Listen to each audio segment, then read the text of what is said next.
Sejam bem-vindos ao nosso canal. Eu sou André Bernardo. Desde já agradeço a sua atenção. Quero pedir a sua ajuda para o crescimento desta obra. Inscreva-se em nosso canal e ative as notificações para ser avisado quando postarmos novos vídeos. Dê o like no gostei para o nosso vídeo ser recomendado a mais pessoas pela plataforma. Deixamos o link da apresentação desta aula no campo de descrição do vídeo para você baixar inteiramente de graça, podendo usar na exposição da sua aula. Comentaremos hoje a lição número 2 da Escola Bíblica Dominical, com o título Vem o Fim.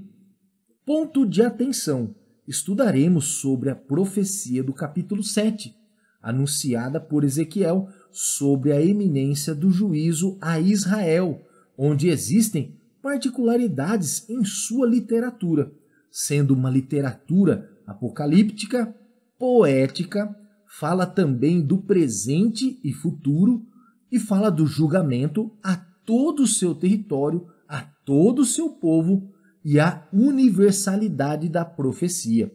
Fiquem atentos a essas particularidades, sendo de suma importância fazermos uma avaliação de nosso comportamento diante de Deus. O texto base desta lição será feito na versão Almeida Revista Atualizada.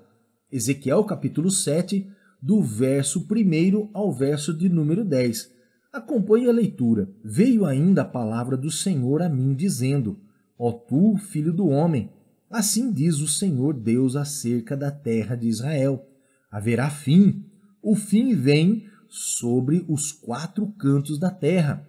Agora vem o fim sobre ti. Enviarei sobre ti a minha ira, e te julgarei segundo os teus caminhos, e farei cair sobre ti todas as tuas abominações. Os meus olhos não te pouparão, nem terei piedade, mas porei sobre ti os teus caminhos, e as tuas abominações estarão no meio de ti. Sabereis que eu sou o Senhor. Assim diz o Senhor Deus: mal após mal, eis que vem. Haverá fim, vem o fim. Despertou-se contra ti. Vem a tua sentença, ó habitante da terra.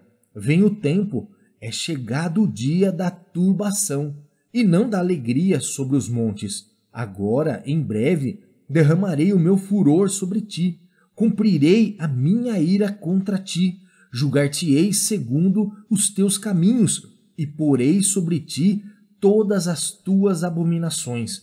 Os meus olhos não te pouparão, nem terei piedade segundo os teus caminhos. Assim te castigarei, e as tuas abominações estarão no meio de ti. Sabereis que eu, o Senhor, é que firo. Eis o dia, eis que vem. Brotou a tua sentença. Já floresceu a vara, reverdeceu a soberba. Estudaremos sobre os seguintes pontos. Primeiro ponto, apresentação da profecia. Segundo ponto, repetição da sentença. E terceiro ponto, o inimigo revelado. A verdade prática da lição número 2 nos diz assim: o atalaia de Deus soa o alarme do iminente perigo. Anuncia que o inevitável juízo divino se aproxima. Primeiro ponto, a apresentação da profecia, o juízo divino descrito. O discurso profético do capítulo 7 é endereçado à terra de Israel. Este juízo não era somente para o povo que estava em Judá, mas havia o povo no exílio da Babilônia que também tinha se afastado do Senhor e recusavam as palavras de Ezequiel e Jeremias, pois não acreditavam que Deus permitiria que a cidade santa e o templo santo fossem destruídos. Mas vejamos novamente Ezequiel, capítulo 7, o verso 2, que nos diz: ó tu, filho do homem, assim diz o Senhor Deus acerca da terra de Israel: haverá fim, o fim vem sobre os 4 cantos da terra. Explicação sobre a profecia. Ezequiel introduz na profecia uma fórmula usual dos profetas de Israel, com as seguintes frases: veio a palavra do Senhor a mim. Assim diz o Senhor Jeová. Estas frases são marcas registradas em todas as passagens anunciadas pelos profetas de Deus que vemos na Bíblia. Mostra que Deus é a fonte da profecia, mantendo essa singularidade, pois cada profeta viveu em épocas diferentes, em lugares diferentes, em situações diferentes, mas suas palavras coincidem, pois foram dadas por um só provedor, Deus. Não vem de inspiração própria, mas inspiração divina. Vejamos o que 2 Pedro, capítulo 1, versículo 20 e 21 nos diz. Sabendo primeiramente isto, que nenhuma profecia da Escritura provém de particular elucidação, porque nunca, jamais, qualquer profecia foi dada por vontade humana. Entretanto, homens santos falaram da parte de Deus, movidos pelo Espírito Santo. A extensão da profecia. A expressão terra de Israel aparece 17 vezes no livro de Ezequiel. O juízo sobre o povo e todo o seu território nos mostra que não ficaria ninguém de fora, tanto exilados quanto os que ficaram em Judá. Podemos nos perguntar, por que tanta severidade? Pois Deus não é misericordioso? Por que sua ira foi tão implacável? A resposta é que o povo de Israel é o povo escolhido por Deus para ser exemplo a todas as nações da terra. Deus tinha um apreço, e tem até hoje, um apreço especial por Israel. Mas nem por isso seu juízo deve ser deixado de lado, achando que por serem os escolhidos, não serão repreendidos por agirem errado. O povo de Israel estava distante de Deus, mas conscientemente, pois desde Moisés o povo foi ensinado em como andar nos caminhos do Senhor. Vejamos Ezequiel capítulo 7, versículo 2, a parte A, que nos diz: ó tu, filho do homem, assim diz o Senhor Deus acerca da terra de Israel. Esta profecia também possui um caráter extensivo, pois ele fala do território, mas usa também a expressão escatológica. O fim vem sobre os 4 cantos da terra, que seria a parte B do versículo 2 do capítulo 7. Portanto, não estamos de fora desta profecia. Parte do seu cumprimento ocorreu no passado, mas ainda falta a parte final, onde nos enquadramos, todos os habitantes da terra. Quando acontecerá? Acontecerá agora. O fim iminente. Depressa derramarei o meu furor sobre ti. Entendemos que a profecia relata um tempo presente, pois há muito tempo, não somente por Ezequiel e Jeremias, o povo vem sendo avisado. O profeta Amós foi o atalaia de Deus em sua época, quando anunciou o juízo ao reino do norte. Ou seja, o povo de Judá soube da profecia, dos avisos dados, justamente para tomarem como exemplo e não agir igual. Mas infelizmente se rebelaram contra Deus através de suas prostituições. Veja o que diz Ezequiel, capítulo 7, o verso 3. Agora vem o fim sobre ti. Enviarei sobre ti a minha ira e te julgarei segundo os teus caminhos. E farei cair sobre ti todas as tuas abominações. Vale esclarecer, quando se fala de prostituição ou o povo se prostituiu, não está relacionado diretamente a atos sexuais abomináveis e impróprios, mas a idolatria a outros deuses, sendo uma forma de prostituição contra Deus. Resumo, encontra-se no capítulo 7 6 aspectos sobre a profecia do juízo contra Israel que precisamos ter em mente. Primeiro aspecto, a destruição será completa. Segundo, o juízo é iminente. Terceiro, a destruição é inevitável. Quarto, não existe obstáculos para a destruição. Quinto, o povo, o território e o templo não será poupado. E o sexto aspecto diz respeito à destruição extensiva, ou seja, universal. Contudo, o povo não creu na mensagem anunciada, nem os que estavam no exílio e também quem estava em Judá. Mas, diante desses aspectos, vemos que a única forma de mudar o julgamento de Deus era o arrependimento do povo. Como essa palavra é atual.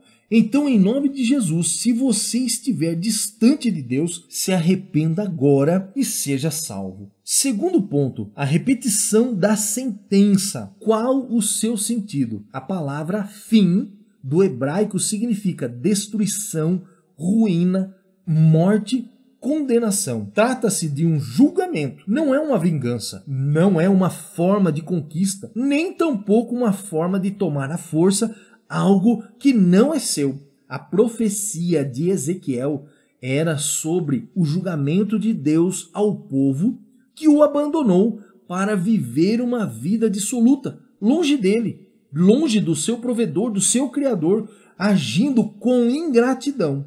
O teor da profecia era de julgamento, uma prestação de contas. Se vivermos como quisermos, longe do Senhor, tenha certeza que um dia a prestação de conta virá sobre nós. Vejamos em Gênesis o tratado sobre o julgamento. Gênesis capítulo 6, versículo 13. Então disse Deus a Noé: resolvi dar cabo de toda a carne, porque a terra está cheia de violência dos homens. Eis que os farei perecer juntamente com a terra. A forma como o profeta descreve a profecia vai além de um simples anúncio, pois o objetivo era fixar no coração do povo o que iria acontecer se não se arrependessem. O profeta anuncia ao povo de uma forma que consigam se lembrar facilmente, desejando causar impacto aos seus ouvintes. Então usa a literatura poética, causando esse impacto e memorização, para que tivessem ciência, mesmo que não mudassem suas atitudes. Vejamos Ezequiel capítulo 7, o verso 4, que demonstra com mais clareza essa literatura poética. Diz assim: os meus olhos não te pouparão, nem terei piedade, mas porei sobre ti os teus caminhos e as tuas abominações estarão no meio de ti. Sabereis que eu sou o Senhor. O profeta, de uma forma delicada, poética, ele traz um anúncio tão severo, tão importante através de sua palavra, para que isso venha penetrar no coração dos ouvintes. Expressões sobre a repetição da sentença. As expressões sobre o fim são repetidas várias vezes ao longo de todo o capítulo 7. Ezequiel, sendo o atalaia de Deus, dentro da função proposta em avisar sobre o perigo, retrata com a repetição da palavra: vem o fim.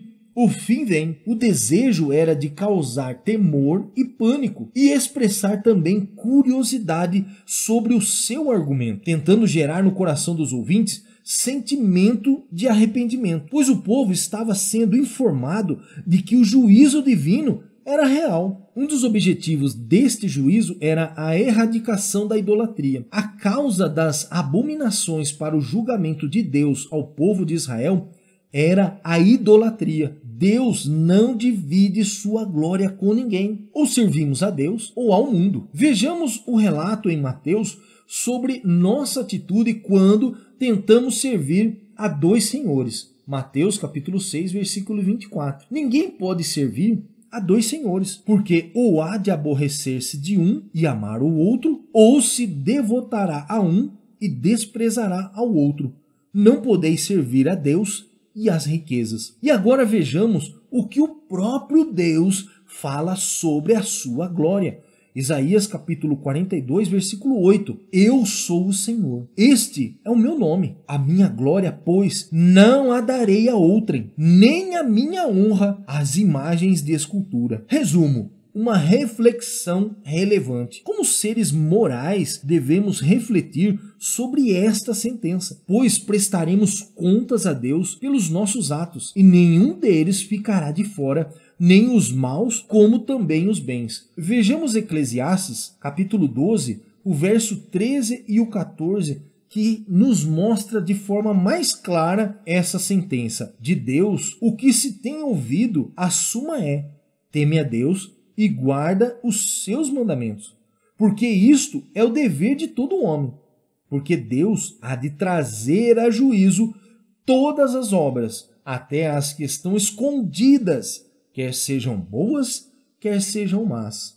Terceiro ponto: o inimigo revelado, descrição da destruição. Todo o território e seu povo onde estiverem. A descrição da destruição, com base no verso 10 do capítulo 7 e o verso 11, significa que nada de importante ou extraordinário será deixado em toda a terra. Vejamos Ezequiel capítulo 7, o verso 10 e o verso 11, na versão Almeida Corrigida Fiel, que traz uma ênfase diferente da atualizada. Acompanhe conosco. Eis aqui o dia, eis que vem, veio amanhã, já floresceu a vara, já reverdeceu a soberba. A violência se levantou em vara de impiedade. Nada restará deles, nem da sua multidão, nem do seu rumor, nem haverá lamentações por eles. O que essas palavras significam? Veio a tua ruína, já floresceu a vara, reverdeceu a soberba. Dentre as três, a principal é a palavra vara, descrevendo que o rei Nabucodonosor seria a vara de Deus para o acerto de contas com Israel. Como o rei da Síria foi o chicote de Deus para o acerto de contas com o reino do norte, Nabucodonosor seria a vara de Deus contra Jerusalém em Judá. Outra expressão usada é o azorrague, que são várias correias presas a um cabo de metal ou madeira para flagelar condenados, deixando feridas espalhadas pelo corpo todo. Então Nabucodonosor foi o azorrague de Deus para realizar o julgamento junto ao povo de Judá. O verso 10 do capítulo 7 nos diz: reverdeceu a soberba. Significa que a soberba se fortificou, renovou ou cresceu além do normal. Embora o rei Nabucodonosor tenha sido escolhido por Deus para ser a sua vara de correção, não lhe dava o direito de agir além da vontade do Senhor. Mas o rei ultrapassou os limites, aplicando castigos cruéis ao povo. Vejamos um exemplo em 2 Reis, capítulo 25, onde retrata o que fizeram ao então rei de Judá, Zedequias, e aos seus filhos. 2 Reis, capítulo 25, versículos 6 e 7. Então o tomaram preso e o fizeram subir ao rei da Babilônia, a Riblá, o qual lhe pronunciou a sentença. Aos filhos de Zedequias mataram à sua própria vista, e a ele vazaram os olhos, ataram-no com 2 cadeias de bronze e o levaram para a Babilônia. Primeiro fizeram com que Zedequias visse a morte dos seus próprios filhos, e após isso furaram os seus olhos, para que ele se lembrasse a todo momento da última coisa que ele viu, que foi a morte dos seus filhos. Deus não havia dado permissão ao rei da Babilônia para agir desta forma com o povo em Judá, acendendo a sua ira contra a Babilônia. Vejamos Jeremias capítulo 55, o versículo 34, 54, 55 e 56. Nabucodonosor, rei da Babilônia, nos devorou, esmagou-nos e fez de nós um objeto inútil, como um monstro marinho. Nos tragou, encheu a sua barriga das nossas comidas finas e nos arrojou fora. De Babilônia se ouvem gritos, e da terra dos caldeus o ruído de grande destruição, porque o Senhor destrói Babilônia e faz perecer nela a sua grande voz. Bramarão as ondas do inimigo como muitas águas, ouvir-se-á o tumulto da sua voz, porque o destruidor vem contra ela, contra a Babilônia. Os seus valentes estão presos, já estão quebrados os seus arcos, porque o Senhor, Deus que dá a paga, certamente lhe retribuirá. Quem era a vara de correção? Nabucodonosor, rei da Babilônia. Seu nome tem origem acadiana, antiga língua da Mesopotâmia, berço das civilizações, região localizada entre os rios Tigre e Eufrates. Hoje corresponde ao território do Iraque, Irã e Jordânia, no Oriente Médio. Nabucodonosor significa Nabu protegeu minha herança, ou Nabu vigie meu herdeiro. Era filho do rei Nabopolassar. Este reinou 21 anos na Babilônia e seu filho Nabucodonosor reinou 43 anos em Babilônia. Conclusão: os julgamentos divinos na história mostram que o pecado jamais ficará impune. A única maneira de escapar é através do arrependimento e da fé, crendo firmemente em Deus. O povo não foi pego de surpresa. Eles dispunham das leis de Moisés, do ensino dos antigos sábios, da revelação dos profetas e do conselho dos sacerdotes. Foram avisados de antemão sobre o que viria se não agissem certo. Sempre haverá um atalaia de Deus anunciando sobre o perigo antes que aconteça, como foi o apelo dramático de Ezequiel. Parabéns por você ter nos acompanhado até o final. Esperamos você na próxima aula da lição número 3, com o título As Abominações do Templo.